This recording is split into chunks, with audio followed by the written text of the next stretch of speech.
নানা আয়োজনে দেশব্যাপী চলছে নববর্ষ বরণের আয়োজন। খুলনায় উদীচী শিল্পগোষ্ঠীর বর্ষবরণ গানের মধ্য দিয়ে পহেলা বৈশাখের কর্মসূচি শুরু হয়।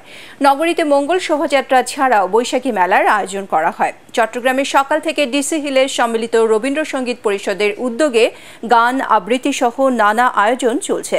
পহেলা বৈশাখ উপলক্ষে রাজশাহীতে বিভিন্ন সাংস্কৃতিক সংগঠন নানা কর্মসূচি পালন করছে।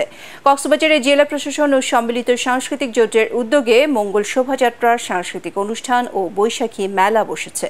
মেহেরপুরে নানা আয়োজনে বরণ করা হলো নববর্ষকে। ঠাকুরগাঁও শহরের জজকোর্ট বটমূল চত্বরে নিকন সঙ্গীত বিদ্যালয় প্রভাতী অনুষ্ঠানের আয়োজন করে।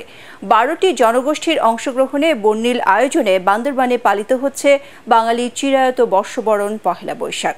রাঙামাটিতে মঙ্গল শোভাযাত্রা, লোকজ মেলা ও সাংস্কৃতিক অনুষ্ঠানের মাধ্যমে বাংলা বর্ষবরণ উৎসব পালন করা হয়। এছাড়া বরিশাল, বগুড়া, কুষ্টিয়া, নারায়ণগঞ্জ, লক্ষ্মীপুর, মাগুরা, নাটোর, চুয়াডাঙ্গা, হবিগঞ্জ, দিনাজপুর, মুন্সিগঞ্জ সহ সকল জেলায় নানা আয়োজনে চলছে বর্ষবরণ।